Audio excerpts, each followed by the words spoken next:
Hello बच्चों, let's read the question. The question says for water at 100 degrees Celsius in 1 bar, delta H vaporization minus delta U vaporization is equal to dash into 10 raised to power 2 joule per mole. Round off to nearest interior. Use R is equal to 8.31 joule per mole per Kelvin.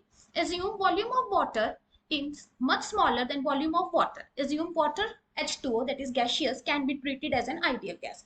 So इस question में हमें क्या दे रखा है? इस question में हमें जो है वाटर गिवन है और उस वाटर की क्या हो रही है, वेपराइजेशन हो रही है। मींस जो वाटर लिक्विड में है वो किस में कन्वर्ट हो रहा है, वाटर गैशियस में। और हमें जो टेम्परेचर प्रोवाइडेड है वो कितना है, 100 डिग्री सेल्सियस। हमें इस केस में क्या निकालना है, delta H of vaporisation minus delta U of vaporisation. ठीक है, इसकी हमें वैल्यू निकालनी है, दैट इज इंथैल्पी और एनर्जी का जो डिफरेंस है उसकी हमें वैल्यू निकालनी है। तो इसके लिए हम देख लेते हैं हमें किस की कंसेप्ट की रिक्वायरमेंट है।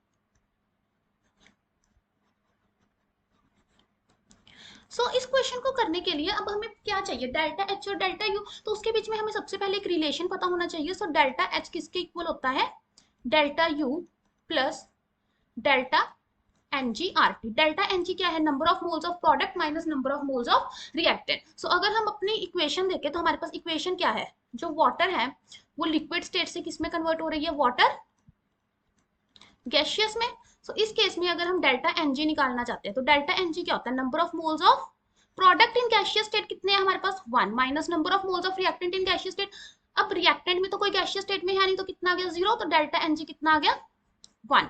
अगर हम निकालेंगे यहाँ से delta H is equal to delta U plus delta NG कितना है, 1।